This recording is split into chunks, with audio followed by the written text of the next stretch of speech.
General Chemistry Laboratory.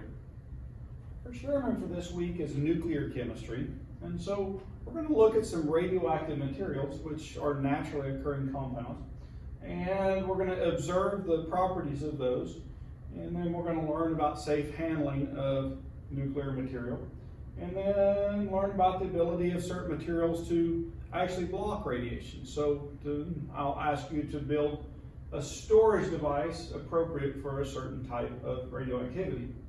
So radioactivity is one of three kinds of nuclear changes that we can talk about. Then the other two are fission and fusion.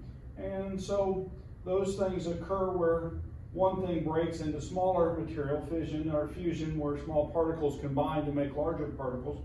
And those are actually very energy intensive processes. Radioactivity also involves energy. And in fact, we can actually talk about that energy, the amounts of it, based on the type of radiation that we see. And so we'll look at that also. Three types of radioactive particles that we would commonly see are beta, positron, alpha, and gamma.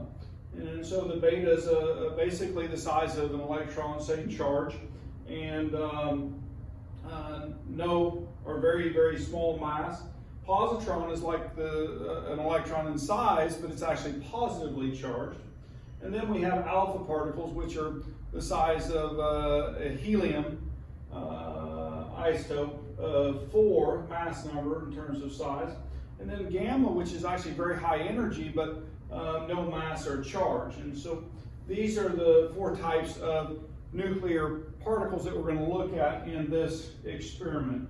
Okay, or actually 3 of those 4. Now, there's some experiments that have been done. This one was done by Rutherford. And so what Rutherford found was that radioactivity can be blocked. Now, the different particles take different materials to block them.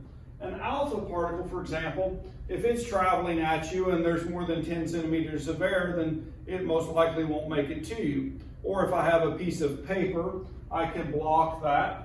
One of the reasons why is in terms of size, it's, well, on the size of alpha, beta, and gamma, then it's actually very large, and so it runs into things. And so anyway, so what we're going to find when we find alpha emitters, then we're going to find that even a piece of paper would be enough to protect you, or a pair of gloves, laboratory gloves, those types of things.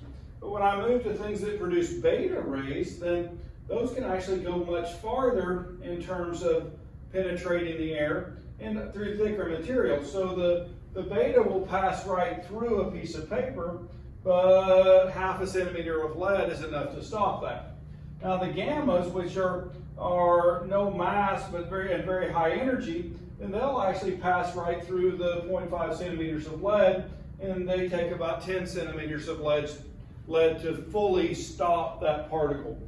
So anyway, very, very different in terms of the ability to stop them. And so anyway, or they have different penetrating abilities. Nuclear reactions, right, if we start talking about those, radioactivity is a natural change in an isotope of a radioactive material. And there are stable isotopes and then unstable isotopes. Almost all elements heavier than bismuth have natural radioactivity, and there are a few that are lighter that do. And so, in fact, we can talk about what makes a element stable, and we'll do that here in a minute.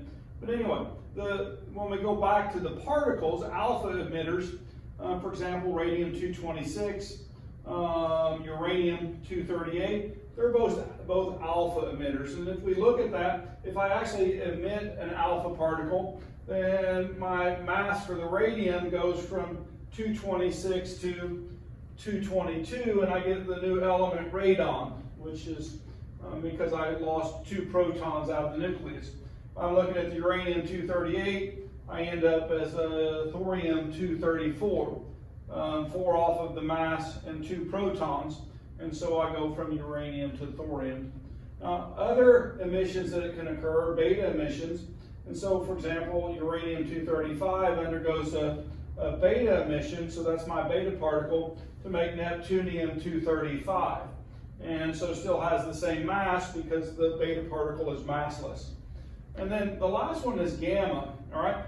Gamma happens very often with other processes like alpha emission and beta emission. And so what's happening is the nucleus rearranges, then there may be additional energy and it comes out as a gamma, right? Positron emitter, there's an example of that would be a nitrogen-13. And so if I emit a positive charge out of the nucleus, I would lose a proton. And so it would go from nitrogen to carbon, carbon-13. And so anyway, if you track all of those on the periodic table, then you can follow those changes based on the different type of particles. All right. So I talked a second ago about stability of nuclei, and so this is showing stable,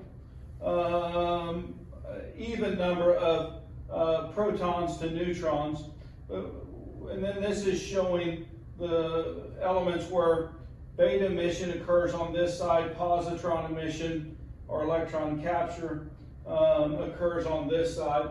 And so what we're really talking about is it depends on the relative number of protons to neutrons, whether it's stable or not. Mass numbers of stable isotopes are always as large or larger than the atomic number. All right, so mass numbers of stable isotopes are always twice as large or larger than the atomic number.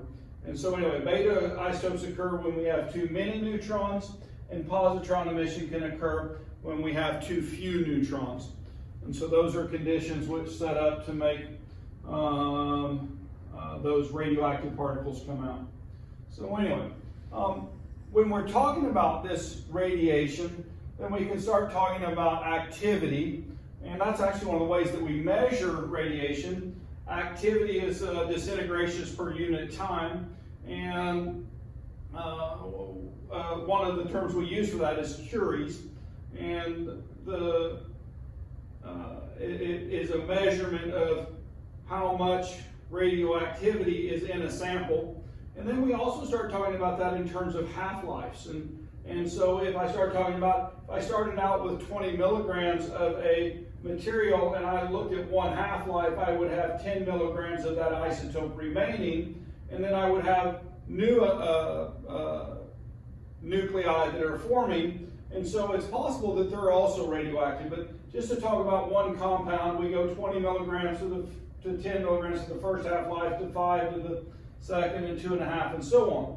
And so we use that as a description of our radioactive isotopes, how long half of it takes to disintegrate. So anyway, other units would be the becquerel and so on. But this is showing a decay scheme, and it's showing uranium-238 decaying into thorium through alpha decay. And then there's a couple of beta decays that occur where we go from thorium to protactinium and then to uranium again, and then we undergo another alpha to thorium again. So in this decay series, we actually have the same elements appear twice, but different isotopes of those.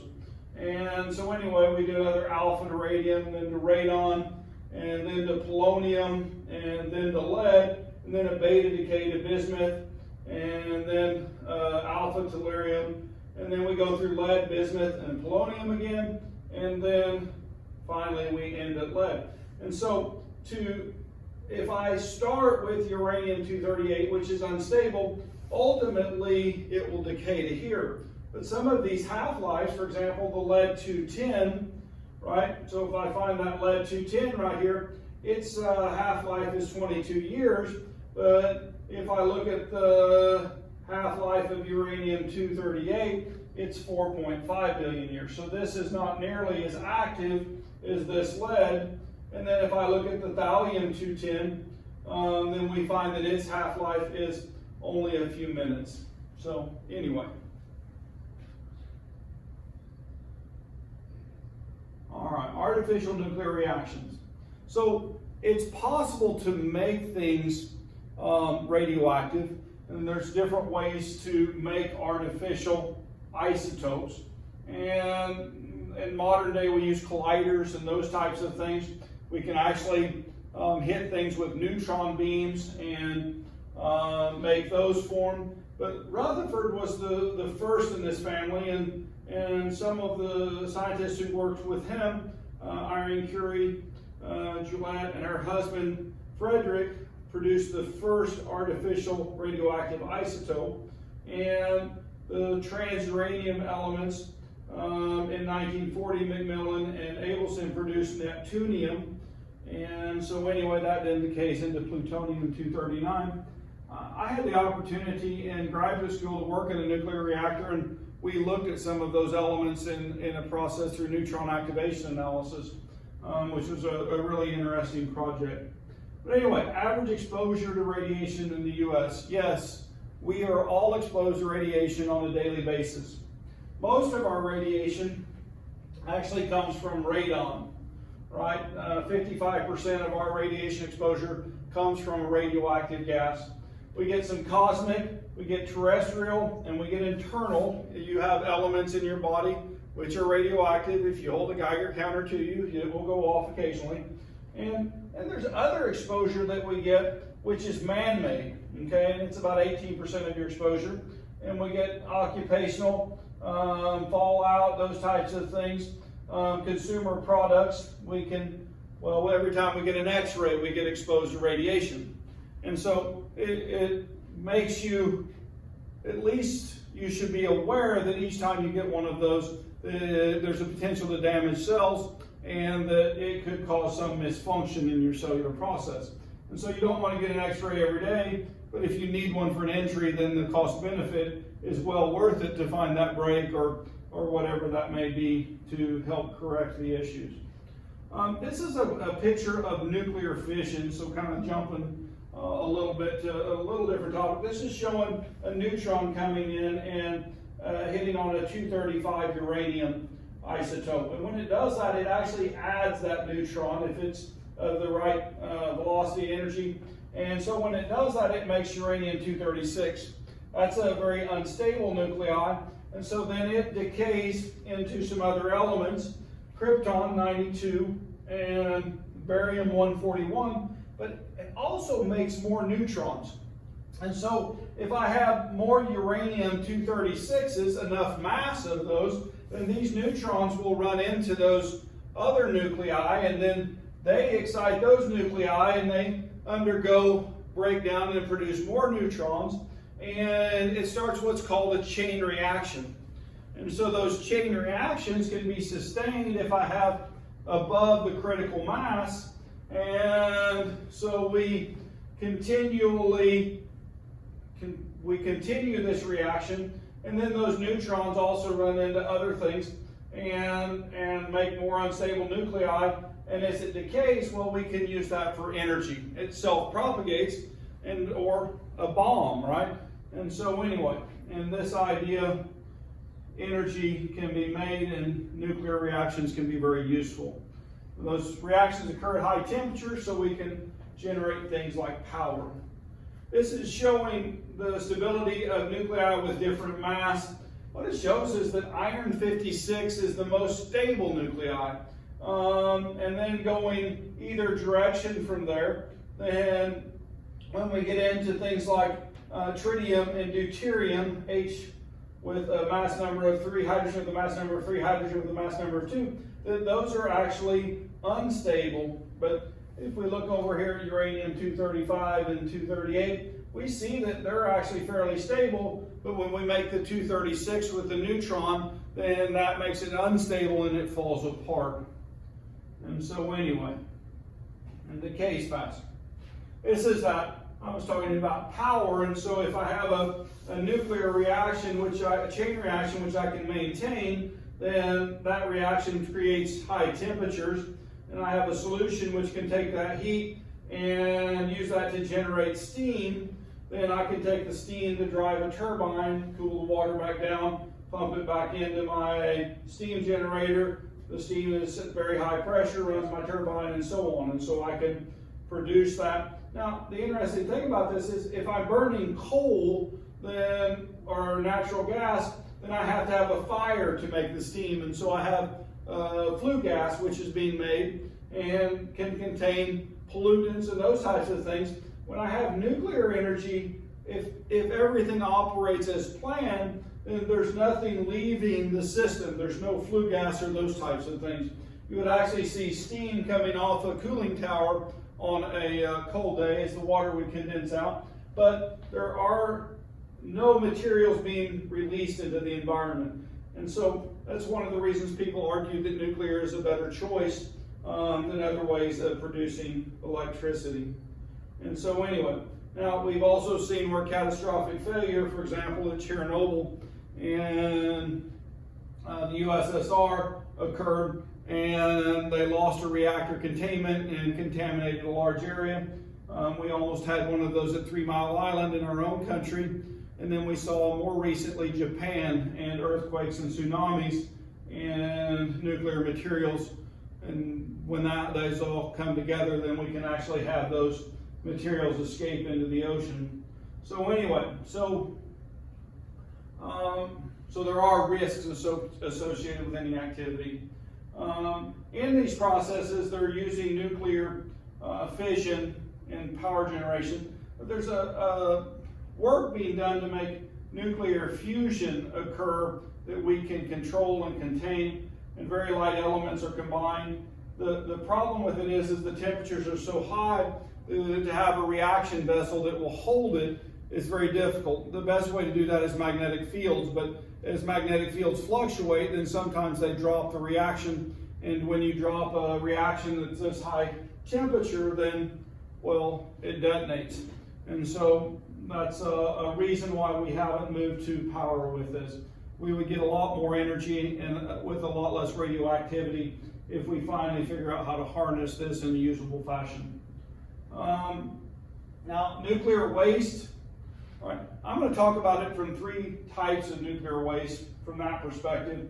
There's actually dismantled weapons, radioactive materials. It's very high in energy, very radioactive material. And there's also spent rods from nuclear reactors and power plants. Those are high level radioactive waste.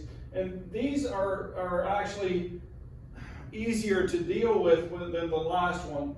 My dissertation was written on the last one, which is contaminated lab equipment, furniture, clothing, chemicals. We looked at low-level radioactive waste and ways to condense those into more compact storage friendly form. And so we were looking at a gasification method to do that. And so, but in terms of this, when we talk about it, that's actually even controversial. Who wants to have radioactive materials in their backyard where it might seep into my groundwater and where it might somehow other be released? And nobody wants that. And so there's great argument, and it's probably one of the reasons why nuclear hasn't grown more over time here in the U.S. And so anyway, so just some concerns. This is going back to our particles. It's actually showing the amount of energy per type or per particle. And we see that alpha particles are the typical energy. But what I would look at if I'm looking at this is the power of 10. So in terms of kilojoule per mole, and 4.1 times 10 to the 8th. And so if I'm looking down through here, and what I see is that my alpha and beta particles have about the same energy. Now, they behave differently because the alpha particles are much, much larger, okay? And so then if I look at cosmic rays, they actually have even more energy at 10 to the minus 9th kilojoules per mole. And then gamma rays at 10, back to 10 to the 8th. UV, 10 to the 3rd. Visible, 10 to the 2nd. IR, well, we're 1 power of 10. And so if we're talking about kilojoules per mole, then we can see the difference between those different forms of radiation. So, all right. Now, we mentioned it earlier, we were talking about activity, all right, disintegrations per unit time. Those are called Curies. We can also measure by the radiation an object is exposed to by the ionization that's produced. Those are called roentgens. And then the last one which is radiation absorbed by dose, and that's a rad, all right? And a rad is 10 to the minus 5 joules of energy per gram. And if you are exposed to about 400 or 450 rads individually at one time, then that dose is usually fatal. And so we try to protect ourselves from that. I spent a year in a nuclear reactor doing research there, and so we went through safety training to learn all of that, and learned about exposure routes, and learned about blocking and those types of things. And in fact, wore equipment on our fingers. We would wear alpha monitors on rings, and we would wear dosimeters around our neck like a necklace, and that would measure the gamma and the beta that we were exposed to. And you were limited in terms of your dose for the year, how much you could receive. And so if you went over that, then they asked you not to work until the next counting period would start. And so anyway, you would have to go write a paper or something if you were a full-time employee there. But anyway, our goal today then is to learn more about radioactive materials, and we're going to learn about, well, number one, how to measure it. We're going to measure that in the lab. We're going to do background, and then we're going to go and do background somewhere else on campus. And then we're going to look at a variety of materials that we have, some minerals, some plates that were made pre-World War II that have uranium in the glaze. We're also going to look at some old aviation compasses and those gauges that have radioactive materials in them, so the dials would glow at night before we lit those with electrical bulbs. And we're also going to have a type of Geiger counter that we are going to measure with. It has to be calibrated, and so you're going to do a calibration exercise, and then you're going to use that once you calibrate it to do the effectiveness of blocking for a number of different materials. Okay, and so we have a box full of blocking materials. And you're going to use that to tell me whether the unknown materials are alpha, beta, or gamma emitters. You're going to then use that information to design a storage device for a type of radiation. And then I'm going to say this because this really did happen. Do not put the Geiger counter to see if it in the microwave to see if it will measure the microwaves. Number one, it won't. Number two, it will fry the electronics. I had a student worker who thought that would be a good experiment. The company thought that was creative and sent us a new one to replace it, but also asked us never to do that again. So anyway, kind of a cute story. Before you leave lab today, you're going to do a course evaluation. If you haven't done it already, you can use one of the laptops. I'll have the laptop cabinet unlocked, or you can come down into the lounge and do it there. But please evaluate this course on that day. Please give me one thing that I do well that you think I should continue doing, and please give me one thing that I can improve at. And so something that in your mind would make the course better. And I literally do read those and take those into consideration and make changes to my course. So if you guys could be constructively critical and let me know how to improve the course, then I will honor that for you. So anyway, so course evaluation. Last thing is safety. Today you're going to have to wear safety glasses, and then when you get done with lab, just in case there were anything on your hands, please wash them. Okay, you should wear gloves when you handle any nuclear material, so please do that. Okay, I've got that. See you in lab. Looking forward.